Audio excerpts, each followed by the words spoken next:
আমার খুব ছোট সময়ে বিয়ে হয়ে যায়। বিয়ে হওয়াতে কিন্তু সংসার নামক শব্দটা আমি তেমন কিছুই বুঝতাম না। এখন কিন্তু আলহামদুলিল্লাহ আমি অনেক জ্ঞানী হয়ে গিয়েছি। অন্য যখন একটা মেয়ে আরেকটা বাড়িতে আসে, মেয়ে কিন্তু তেমন কিছুই বোঝে না। এর মধ্যে যদি স্বামী শাশুড়ি সবাই যদি মিলেমিশে ওকে বুঝিয়ে নেয় তাহলে কিন্তু সে সবটাই বুঝে নিতে পারে। এই সময়টাতে যদি হাজব্যান্ড শাশুড়ি ওরা যদি সবাই পাশে থাকে তাহলে কিন্তু সব কিছুই সহজ হয়ে যায়। যেই মেয়েটা সংসারের কোনো কাজই পারতো না তাহলে কিন্তু এই মেয়েটাও সংসারী হয়ে যায়। আলহামদুলিল্লাহ এখানে যে যতগুলো জিনিস আছে সবগুলো জিনিস আমার শাশুড়ি মা বাড়ি থেকে পাঠিয়েছে। আর এই শুটকিটা আমার ছোট বোন, আদরের ছোট বোন আমার জন্য পাঠিয়েছে। যে চাউলগুলো দেখতে পাচ্ছেন এগুলো আমার চাচি শাশুড়ি মা দিয়েছে। এই যে এখানে মাসকলার ডাউল, এটাও কিন্তু আমার শাশুড়ি মা দিয়েছে। আর এই মাসকলার ডাউলটার সাথে নাকি সবাই হাত লাগিয়েছে।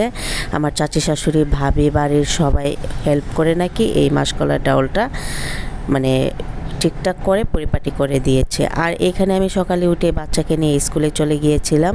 তো স্কুল থেকে এসেই কিন্তু আবার কাজে লেগে গিয়েছি। এখানে আবার সকালে রান্নাবাড়া করে ফেলেছি। তো এখানে আমি পেঁয়াজ পাতাগুলো ভাজি করে নিয়েছি। আর পেঁয়াজ পাতা আমার বর খুবই পছন্দ করে। এখানে যে মাসকলার ডাউলটা আমার শাশুড়ি মা দিয়ে দিয়েছিল ওইটাও কিন্তু আমি এখানে রান্না করে নিয়েছি। মাসকলার ডাউলটা কার কার পছন্দ করেন বলেন তো? আমার তো বেশ পছন্দ। আর এই মাসকলার ডাউলটা খেতে খুবই ভালো লাগে।